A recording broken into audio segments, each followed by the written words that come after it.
Alors, bonjour à tous, j'espère que vous allez bien. Aujourd'hui, on va revenir sur le sujet de la France et à quel point il est possible de réussir. Alors, c'est un sujet dans lequel justement il y a beaucoup d'idées reçues et dans lequel ceux qui vivent en France, en fait, alors cette vidéo, elle pourra aussi intéresser ceux qui sont pas en France, mais elle s'adresse forcément un peu plus à ceux qui vivent actuellement en France et qui peuvent avoir tout cet écosystème en fait toxique autour d'eux, que ça soit sur les réseaux sociaux, enfin essentiellement on va dire sur les réseaux sociaux, mais aussi évidemment dans votre entourage, si vous êtes entrepreneur, etc., que vous échangez en fait avec d'autres personnes, à quel point le fait d'être en France, ça peut être toxique, parce que justement les Français et les entrepreneurs français sont tellement, pour certains en tout cas, convaincus que c'est compliqué de réussir en France, qu'on en vient finalement à se dire mais c'est pas possible de réussir dans ce pays, que c'est trop compliqué, qu'on a les taxes, la complexité administrative, etc.,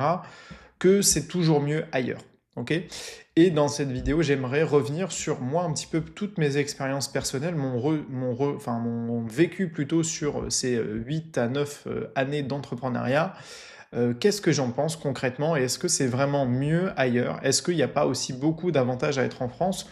On va essayer de revenir un peu sur tout ça pour que vous ayez envie de rester ou de partir, finalement, chacun y trouve son compte et que si vous décidez de rester, comme moi je l'ai fait récemment, eh bien vous y trouviez aussi votre compte. Alors le premier sujet, c'est déjà la façon dont on perçoit son pays. Je pense que la France, elle fait pas exception, mais en fait beaucoup de pays, on va dire peut-être européens, en fait je sais pas d'où ça vient ce truc-là, mais vont toujours se comparer de manière négative, par exemple par rapport aux États-Unis. Donc on peut avoir l'idée reçue, bah, finalement, aux États-Unis, moi je suis beaucoup dans l'univers de alors des startups, mais du monde digital, donc on entend forcément beaucoup parler de la Silicon Valley, des États-Unis, alors avec Trump encore plus, la guerre commerciale, etc. Mais d'une manière plus générale, c'est vrai qu'on a toujours tendance à se comparer aux États-Unis, que ce soit l'écosystème de la vallée, etc. Et on peut forcément à un moment donné, je pense qu'on y est tous confrontés à un moment donné à se dire mais est-ce que la France c'est vraiment un endroit dans lequel on peut réussir, on peut faire une boîte, etc. Alors vous aurez toujours des contre-exemples. Moi j'ai des exemples en tête d'entrepreneurs français que j'aime bien. Il y a le fondateur par exemple de Aircall, Jonathan Angelov, que j'aime bien, qui a créé une bonne boîte digitale. Il y a aussi plein d'autres personnes que je pourrais citer, mais en termes de succès, on a toujours des exemples. On peut parler de Xavier Niel, par exemple, le fondateur de Free, qui est quand même maintenant un entrepreneur plutôt de l'ancienne génération, puisque ses gros succès remontent maintenant à plusieurs dizaines d'années, mais on en a quand même régulièrement. Sans vous parler de tous ceux qui font l'émission de Qui veut être mon associé, mais bon bref, on va pas parler des autres, même si Jonathan Angelov maintenant fait partie de l'émission aussi. Moi, ce que j'aimerais vous dire, c'est aussi le retour tout simplement de quelqu'un qui réfléchit à l'expatriation et qui, malgré tout, choisit de rester. En tout cas, pour le moment. Et je vais vous parler de tout l'écosystème, notamment technique, parfois administratif, ça peut être l'écosystème bancaire, ça peut être les outils que vous utilisez comme Stripe, et ceux qui connaissent un peu cette thématique-là peuvent peut-être déjà venir ce dont je vais parler, et de comparer à tous les autres endroits qu'il existe sur Terre pour gérer une entreprise. Moi, mon expérience par rapport à l'entrepreneuriat français, il est plutôt positif, même s'il n'est pas 100% évidemment positif, parce qu'en France, ça reste quand même compliqué, on va pas se mentir. On connaît les désavantages d'être en France. Alors, beaucoup vont parler de fiscalité. Moi, un des plus gros désavantages que je trouverais, c'est l'aspect justement administratif. Le fait que ça soit pas simple et plus généralement que ça fasse peur. Alors, peur de faire une erreur, peur de mal gérer telle ou telle chose. Et il faut savoir que quand vous échangez en fait avec des entrepreneurs, vous entendez forcément à un moment donné parler de redressement fiscal ou de contrôle fiscal. Voilà. Et rien que ce mot-là dans la bouche d'un entrepreneur, ça provoque forcément des réactions où ça fait peur. Et en fait, même quand on ne l'a pas vécu, on a peur que ça nous arrive. Et ça, pour moi, c'est un des plus gros fléaux de l'entrepreneuriat français, de l'écosystème français. Ça va toucher les entrepreneurs, les commerçants, les restaurateurs, tous ceux qui ont leur activité, qui sont indépendants en France, malheureusement, vont être concernés. Et c'est vrai que je trouve que, pour moi, ça passe avant la partie fiscale. C'est-à-dire que pour moi, les gens ne partent pas parce qu'ils payent beaucoup d'impôts, mais parce que des fois, il y a des erreurs, en fait, sur ce qui est commis et qu'à un moment donné, on se dit mais c'est pas normal qu'il y ait des erreurs et vous pouvez subir en fait tout simplement un contrôle fiscal. En fait, c'est même pas qu'on est dans l'illégalité, c'est qu'on sait pas si peut-être qu'il y a quelque chose à un moment donné qu'on a mal fait. Et dès que vous êtes dans la partie comptable de votre entreprise, honnêtement, des fois, ça devient un casse-tête parce que les règles et les lois en France sont quand même très compliquées, très complexes. Et je vous parle même pas quand vous avez des salariés en France. Là, on est dans un autre niveau. Donc, pour cette partie-là, c'est vrai qu'il faut être conscient que, en fait, ce qui fait peur aux entrepreneurs français, c'est pas juste la fiscalité, c'est la complexité administrative. Et autant on peut se dire que quand on est un grand groupe, une grande entreprise, qu'on a les moyens, notamment même d'optimiser son patrimoine, etc., c'est pas le cas pour tous les entrepreneurs, et notamment les entrepreneurs plutôt jeunes ou débutants. Ça, pour moi, c'est le gros point noir de l'entrepreneuriat en France, c'est que ça reste compliqué, ça reste lourd, etc. Mais ce qu'il faut se dire aussi, moi, le levier, enfin moi, ce que j'ai trouvé très positif par rapport à mon expérience, ça a été mon activité de micro-entreprise, d'auto-entrepreneur que j'ai gardé pendant plus de 7 ans. J'ai changé il y a un peu plus de 2 ans maintenant et je suis passé à une structure SARL.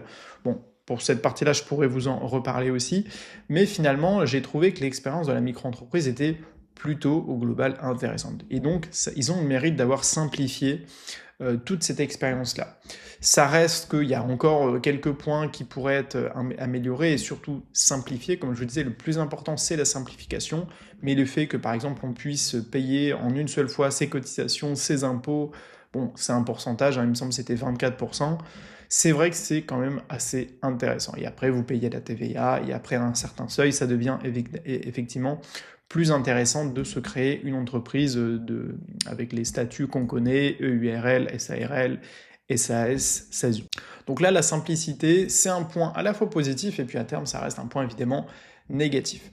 On a le point de la fiscalité, et la fiscalité, c'est un point qui, à part entière, pourrait être traité. Mais je pense que le point de la fiscalité, il n'est pas si différent que d'autres pays, notamment d'autres pays européens. Je pense à l'Espagne, je pense à l'Allemagne, je pense aux Pays-Bas, même le Royaume-Uni, hein, qui peut être considéré comme un environnement un peu plus favorable. Moi, de ce que j'ai entendu, c'est que ça restait quand même aussi, finalement, on paye beaucoup d'impôts, et bon, ça fait partie du standard, on va dire, moyen européen. Le point, moi, qui m'a personnellement beaucoup fait hésiter à m'expatrier, en tout cas pour le moment, c'est la partie bancaire et la partie outils digitaux, notamment Stripe pour les paiements en ligne. Donc Stripe, pour ceux qui ne connaissent pas, et Stripe Payment, c'est ce qui est utilisé par la plupart des outils en ligne pour réceptionner des paiements. Donc vous voyez le e-commerce, il y a Shopify, vous avez des outils, des plateformes de paiement, Google évidemment. Donc en fait c'est très très répandu. La plupart des sites web que vous utilisez sont probablement utilisent le paiement de Stripe. Et moi par exemple sur mes différents sites internet, c'est avec Stripe que ça fonctionne. Et voilà, Lovable, là je suis sur la chaîne effectivement Code Freedom, mais j'ai une autre chaîne qui est dédiée au développement. Lovable, Supabase, ce sont des outils que j'utilise. Tout ça, ça s'intègre très très bien dans tous les écosystèmes d'applications, de sites internet, etc. C'est hyper répandu. Eh bien, vous devez savoir que toute la suite logicielle de Stripe n'est pas accessible, par exemple, si vous êtes en Afrique.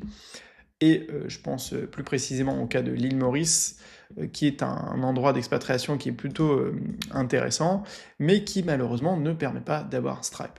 Bon, c'est un exemple parmi d'autres, hein, mais c'est vrai que ça peut être un frein, en fait, selon la destination que vous allez choisir. Alors je sais qu'il y en a certains qui sont en Thaïlande, et je crois que Stripe est disponible en Thaïlande, mais c'est vrai que ça peut être un frein, c'est par exemple les outils que vous allez utiliser. Bon, ça c'est un point, mais au final, vous allez me dire, on peut assez facilement savoir est-ce qu'un pays est disponible ou pas avec Stripe. Et l'autre point, du coup, que j'ai quand même trouvé intéressant, c'est de vous parler de tout l'écosystème bancaire. Moi, par exemple, ma banque professionnelle, c'est Conto, et je pense que c'est une des meilleures, ou en tout cas, c'est aujourd'hui, je pense que c'est le leader de la banque professionnelle. Et c'est vrai que moi, personnellement, j'en suis très satisfait.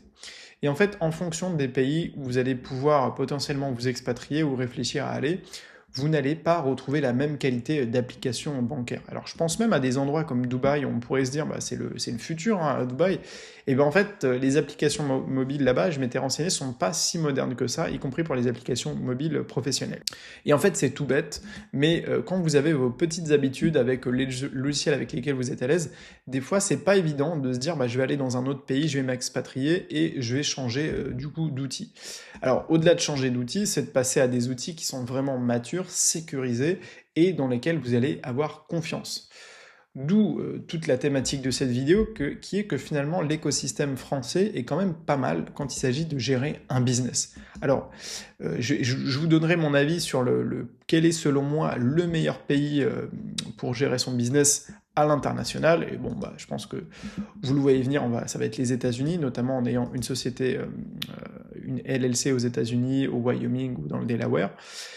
Mais sinon, finalement, avoir une société en France, ça reste quand même du point de vue technique administratif, ça reste quand même extrêmement intéressant. Alors, je vous ai pas parlé de logiciels comptables, mais c'est vrai que aussi c'est des outils qui sont au quotidien en fait dans votre entreprise. Vous allez les manipuler vraiment, enfin pas tous les jours, mais qui vont être très très importants. Et donc, pour ce point de vue-là, ça a été, moi personnellement, un des facteurs qui a fait que pour l'instant, j'ai décidé de créer et de garder ma structure en France parce que j'ai confiance aussi dans les outils, dans les banques, etc. Et vous verrez que quand vous choisissez ou vous essayez de vous expatrier, vous êtes dans des pays parfois qui sont des pays en développement, donc qui n'ont pas forcément les mêmes infrastructures bancaires ou technologiques, et donc des fois ça fait un peu peur en fait de tout simplement mettre toute l'infrastructure de son entreprise basée sur un écosystème comme ça. Mon retour du coup plus global sur l'expérience le fait de réussir en France, c'est qu'en réalité, c'est pas plus compliqué qu'ailleurs. C'est juste qu'on est dans un environnement où il y a beaucoup de toxicité. Il y a l'environnement politique, il y a l'environnement de votre entourage proche, hein, qui peut être anti-entrepreneuriat. Ça, c'est une réalité. Et ça, c'est vrai que ça peut être lourd à porter au quotidien. Si on prend un peu de recul sur la France, avec notamment les pays européens, je pense qu'on est à peu près sur les mêmes mentalités. Alors, certains vous diront, moi j'ai rencontré des gens qui se sont expatriés au Portugal, qui disent finalement que là-bas c'est complètement différent. Moi je pense surtout c'est que quand on quitte son environnement personnel, familial, finalement on s'éloigne parfois des sources de toxicité tout simplement qu'on peut avoir dans un environnement proche. On va moins regarder les informations. Donc en fait, c'est quitter virtuellement ou physiquement son environnement, ça revient au même.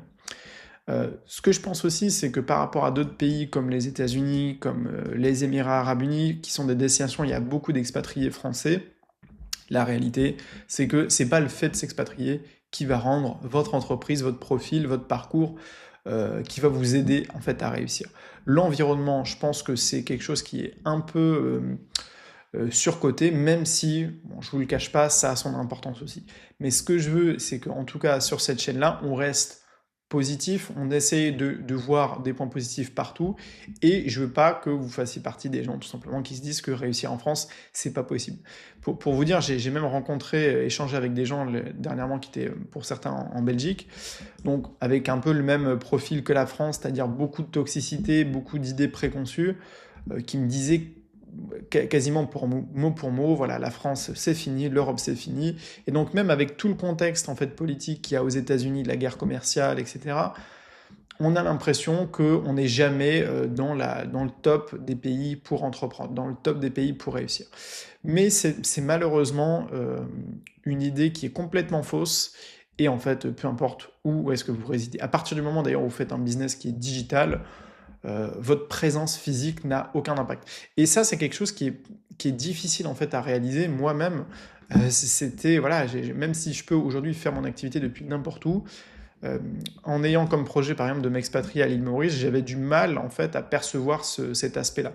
Et j'avais comme idée reçue que je devais moi-même être dans un endroit où ça bouge, etc. C'est pour ça que j'avais à un moment donné envisagé Dubaï, parce que c'est un hub business, parce que c'est un hub aéroportuaire, etc. Donc on se disait, bah, c'est une ville business, donc ça va être plus facile de réussir. Aujourd'hui, bah, en fait, c'est une prise de conscience qu'il faut faire en voyageant, hein, tout simplement, en continuant à travailler à distance. Et là, on se rend compte qu'en fait, on peut être n'importe où. Les clients peuvent continuer à acheter, vos actifs peuvent continuer à travailler. Et c'est quelque chose finalement qui prend du temps en fait à prendre conscience. Tout ça pour vous dire que moi je considère que réussir en France, c'est tout à fait possible. Et en fait, que vous ayez le projet de rester ou de partir, l'idée c'est d'en utiliser, de rentabiliser en fait cette expérience-là. Et en fait, même en restant en France, vous avez plein de points positifs au fait de rester en France pour sécuriser votre business. On a des outils quand même de très très bonne qualité, que ce soit des outils financiers de gestion, on a un écosystème bancaire qui est quand même ultra sécurisé. Et ça aussi, je peux vous dire que quand on gère un business et qu'on doit se dire, voilà, où est-ce que je vais mettre l'argent de mon entreprise ou même ma banque personnelle, vous mettez en fait à réfléchir quand même complètement différemment. Voilà, donc dites-moi ce que vous en pensez dans les commentaires, si vous êtes d'accord ou pas avec moi. Si vous voulez aussi plus de vidéos sur le sujet de la réussite en France, de l'entrepreneuriat en France, c'est un sujet qui est finalement assez peu abordé sur d'autres vidéos YouTube, où on est beaucoup dans le clash et dans la critique en fait de la France.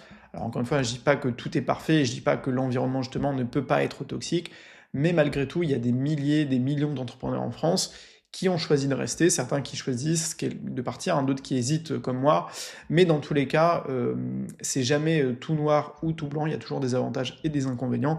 Donc l'idée c'est qu'on essaye de prendre un maximum de positif pour essayer de vivre en fait une expérience qui soit la plus positive, la plus agréable possible pour nous. Je vous dis à très vite sur la chaîne YouTube. Ciao ciao.